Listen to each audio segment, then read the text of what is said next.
जय हिंद दोस्तों, मैं हूं अनूप और आप सब लोग देख रहे हैं ग्लोबल कॉन्फ्लिक्ट। तो दोस्तों, रशिया इंडिया को सबसे ज्यादा डिफेंस इक्विपमेंटों का सप्लाई करता है। इवन अगर इंडियन आर्म फोर्सेस में देखें तो ज्यादातर हथियार रशियन ओरिजिन ही हैं। तो वहीं पे जब एरो इंडिया एग्जीबिशन आयोजन हुआ है तो ये कैसे संभव हो सकता है कि रशिया की तरफ से अपने आधुनिक हथियारों का प्रदर्शन एरो इंडिया एग्जीबिशन में नहीं किया जाए। और दोस्तों, रशिया द्वारा हाल ही में कौन कौन सा हथियार भारत के इस एयर शो में दुनिया के सामने लाया जाएगा, उसके बारे में भी एक बड़ा खुलासा किया गया। और खुलासे के तहत रशिया कुछ आर्मर्ड व्हीकल और नया जनरेशन के इलेक्ट्रॉनिक वॉरफेयर सिस्टम जैसे इक्विपमेंटों को भी यहाँ पे डिस्प्ले कर सकता है। तो दोस्तों, आज के इस वीडियो में मैं आप लोगों को रशिया द्वारा भारत के इस एयर शो में डिस्प्ले किए जाने वाले इक्विपमेंटों के बारे में बताऊंगा। तो डिटेल में जानने के लिए वीडियो के आखिर तक बने रहिए और चैनल को सब्सक्राइब और वीडियो को लाइक जरूर कीजिए। दोस्तों, हाल ही में रशियन रोसावरण एक्सपोर्ट के डायरेक्टर जनरल अलेक्जेंडर मिकेयव के तरफ से बयान देते हुए भारत और रशिया के बीच में जो डिफेंस रिलेशनशिप है उसके कई जानकारी दुनिया के सामने लाया गया।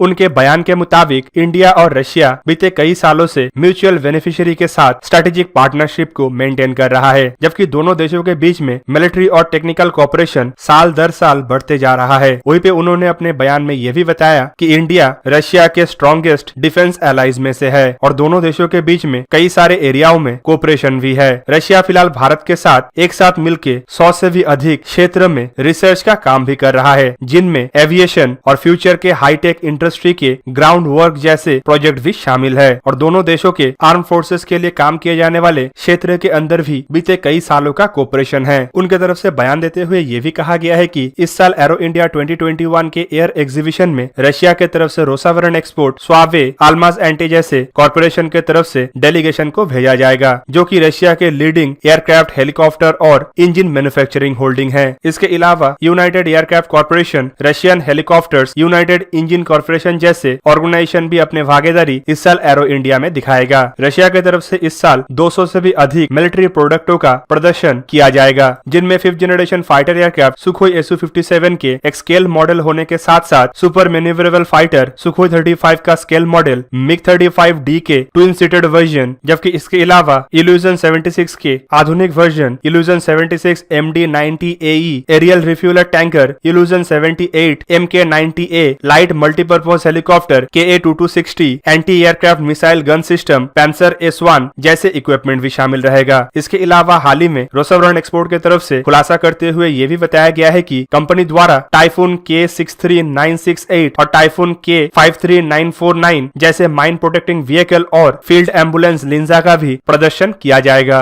जबकि इन प्रोडक्टों से भी महत्वपूर्ण प्रोडक्ट रशिया द्वारा बनाया हुआ एक रडार है, जिसका भी पहली बार डिस्प्ले एरो इंडिया में किया जाएगा। रशिया के रोसावरण एक्सपोर्ट के बयान के मुताबिक P-18-2 प्राइमा रडार का भी डिस्प्ले एरो इंडिया में किया जाएगा। दोस्तों, ये एक आधुनिक और हाईली कैपेबल रडार है, जिसे लेके रशिया की तरफ से दावा ये भी किया जा रहा है कि ये लो क्रॉस सेक्शन वाले एयरक्राफ्ट या छोटे आकार के एयरक्राफ्ट के साथ साथ स्टेल्थ फीचर वाले एयरक्राफ्ट को भी आसानी से डिटेक्ट कर सकता है। इवन दोस्तों, रोसावरण एक्सपोर्ट की तरफ से एरो इंडिया 2021 को साउथ ईस्ट एशिया में अपने हथियार एक्सपोर्ट और साउथ ईस्ट एशिया के कंट्रियों को अपने हथियार की तरफ इंटरेस्ट बढ़ाने का एक जरिया के तहत भी देखा जा रहा है। इसीलिए रोसावरण एक्सपोर्ट की तरफ से कुछ अन्य ऐसे इक्विपमेंटों का भी प्रदर्शन किया जाएगा जो साउथ ईस्ट एशिया में बेचने के लिए रोसावरण एक्सपोर्ट प्रयास कर रहा है। इनमें रशिया के बनाया हुआ modern combat helicopter Mi-28NE, military transport helicopter Mi-171SH और Mi-17V5 के साथ साथ स्काउट अटैक हेलीकॉप्टर KA-52 जैसे आधुनिक हेलीकॉप्टर शामिल रहेगा। जबकि इसके अलावा रडार सर्वेलेंस हेलीकॉप्टर KA-31 का भी प्रदर्शन किया जाएगा, जो बेसिकली नेवी में इस्तेमाल होता है। रशिया की तरफ से यह भी बताया जा रहा है कि कुछ अनमैन एरियल व्हीकलों को भी इस एयर शो में जगह मिलेगा, जिसमें ओरियन E और ओरलैंड 10E जैसे प्लेटफॉर्म शामिल है। जबकि इसके अलावा रशिया द्वारा कुछ एयर लॉन्च गाइडेड हथियारों का भी प्रदर्शन किया जाएगा। दोस्तों, इन सब हथियारों के साथ साथ हमें यह भी नहीं भूलना चाहिए कि रशिया के एयर डिफेंस सिस्टम का भी डिमांड पूरा दुनिया में है। हवाई खतरों से निपटने के लिए रशियन एयर डिफेंस सिस्टमों को सबसे बेहतरीन माना जाता है और रशिया अपने एयर डिफेंस सिस्टमों को भी एक बड़े हिस्से का प्रदर्शनी एरो इंडिया 2021 में करने जा रहा है, जिनमें वाइकिंग जैसे एयर डिफेंस सिस्टम के अलावा बक M2E, टॉर M2E जैसे शॉर्ट और मीडियम रेंज के एयर डिफेंस सिस्टम और शॉर्ट रेंज के man portable air defence system Igla S भी शामिल होगा। जबकि अनमैन एरियल व्हीकलों के खिलाफ लड़ाई लड़ने लायक रिपेलियंट इलेक्ट्रॉनिक वॉरफेयर सिस्टम भी रशिया के द्वारा इस एयर शो में प्रदर्शित किया जाएगा। दोस्तों, कुछ अन्य इलेक्ट्रॉनिक वॉरफेयर सिस्टम भी रशिया द्वारा यहाँ पे लाने का बात कहा गया है, लेकिन अब तक उसके बारे में ज्यादा कुछ खुलासा नहीं किया गया। और दोस्तों इसके साथ साथ रोसवरन एक्सपोर्ट की तरफ से जानकारी ये भी दिया गया है कि रशिया के बूमरैंग सीरीज के आर्मर्ड पर्सनल कैरियर और इन्फेंट्री कॉम्बैट व्हीकल जैसे प्लेटफॉर्मों को भी पहली बार की तरह विदेशी धरती में दुनिया के सामने लाया जाएगा। दोस्तों बूमरैंग सीरीज के व्हीकल के टोटल 3 वर्जन हैं, जिनमें K16 को आर्मर्ड पर्सनल कैरियर कहा जाता है, जिसके ऊपर एक रिमोट कंट्रोल 12.7 मिलीमीटर के हैवी मशीन गन का इस्तेमाल किया गया है, जबकि इसका K17 version infantry combat vehicle के नाम से प्रचलित है, जिसमें छोटे आकार के हथियार की जगह में मध्यम वर्ग के हथियार मतलब 30 मिलीमीटर या 57 मिलीमीटर के ऑटो कैनन का इस्तेमाल करने का बात कहा गया है। जबकि दूसरी तरफ बूमरैंग सीरीज के एक अन्य एंटी टैंक गन वर्जन भी रशिया की तरफ से बनाया गया है, जिसे self propel anti tank gun कहा जा रहा है। दोस्तों रशिया द्वारा भारत के जो BMP सीरीज के इन्फेंट्री कॉम्बैट व्हीकल के रिप्लेसमेंट प्रोग्राम है उसमें भी भागीदारी किया जा रहा है और कई बार रशिया की तरफ से अपने आधुनिक इन्फेंट्री कॉम्बैट व्हीकल का ऑफर भी किया जा चुका है। एरो इंडिया में रशिया की तरफ से इस आधुनिक व्हीकल का प्रदर्शनी ये भी दर्शा रहा है कि रशिया फिर से एक बार भारत के साथ इन्फेंट्री कॉम्बैट व्हीकल के सेक्टर में काम करने के लिए इच्छुक है और संभावित रशिया की तरफ से फिर से ऑफर किया जा सकता है। पर आपके जानकारी के लिए बता दूं कि इंडिया अपने खुद के इन्फेंट्री कॉम्बैट व्हीकल को बना चुका है और बूमरैंग सीरीज के जैसे ही व्हील्ड व्हीकल का निर्माण भी टाटा कंपनी के सहारे भारत कर चुका है, जिसे भारत में टाटा क्रिस्टल का नाम दिया गया है और इसमें 40 मिलीमीटर के कैनन के साथ साथ हैवी मशीन गन जैसे इक्विपमेंटों को भी आसानी से लगाया जा सकता है। दोस्तों बूमरैंग सीरीज के ये जो व्हीकल है ये असल में 8x8 व्हील्ड व्हीकल है, जिसे रशिया द्वारा अलग अलग पर्पज में अलग अलग तरीके से डिजाइन किया गया है। बेसिकली इसका वजन 34 टन है और ये 7 से 8 पैसेंजरों को कैरी कर सकता है, जबकि इसे ऑपरेट करने के लिए कम से कम 3 क्रू मेंबर का जरूरत है। दोस्तों इस गाड़ी में 510 हॉर्स पावर के इंजन का इस्तेमाल किया गया है, जिसके मदद से ये 100 किलोमीटर पर आवर के रफ्तार से दौड़ सकता है, जबकि ये नॉन स्टॉप 800 किलोमीटर तक चल भी सकता है, जो इसे एक हाई रेंज के गाड़ी में भी तब्दील करता है। दोस्तों ये सब जो इक्विपमेंट रशिया द्वारा भारत में लाया जा रहा है या जिसका मॉडल को या डिस्प्ले को दुनिया के सामने रखने का बात किया जा रहा है, उनमें से कई सारे ऐसे इक्विपमेंट है जो रशिया द्वारा भारत को आइदर ऑफर किया जा चुका है या भारत द्वारा रशिया से खरीदा जा चुका है। पर दोस्तों इन हथियारों में सबसे ज्यादा महत्व दिया जा रहा है 5th जनरेशन के सुखोई Su-57 और 4++ जनरेशन के सुखोई 35 और MiG-35 जैसे फाइटर एयरक्राफ्टों को, क्योंकि इंडियन एयरफोर्स की तरफ से भी 1,30,000 करोड़ रुपया का 114 फाइटर एयरक्राफ्टों को खरीदने के लिए तैयारी किया जा रहा है और दोस्तों इसे रशिया किसी भी तरीके से मिस नहीं करना चाहता। जबकि दूसरी तरफ जिन राइडरों को लेकर रशिया के द्वारा बात कहा गया है वो असल में P-18 प्राइमा राइडरों का एक अपग्रेडेड वर्जन है और इसे लेके भी रशिया की तरफ से अब दावा किया जा रहा है कि जो पहला राडार 250 किलोमीटर तक ही एयरक्राफ्टों को डिटेक्ट कर सकता है, उसके जगह में ये नया संस्करण 350 किलोमीटर तक छोटे से छोटे राडार क्रॉस सेक्शन वाले ऑब्जेक्टों को भी डिटेक्ट कर सकता है। तो दोस्तों देखना ये है कि रशिया द्वारा इन इक्विपमेंटों के सहारे 2021 में कितने हथियारों के डील हासिल कर सकता है और रशिया के इन हथियारों को लेके कौन कौन सा देशों की तरफ से एरो इंडिया 2021 में पॉजिटिव सोच विचार लाया जाता है। तो दोस्तों ये था आज का वीडियो। अगर आपको वीडियो अच्छा लगा तो इसे लाइक कीजिए और मेरे चैनल को सब्सक्राइब कीजिए और साथ में बना हुआ बेल आइकन को भी प्रेस कर दीजिए ताकि आप मेरा वीडियो देख पाए सबसे पहले। जय हिंद।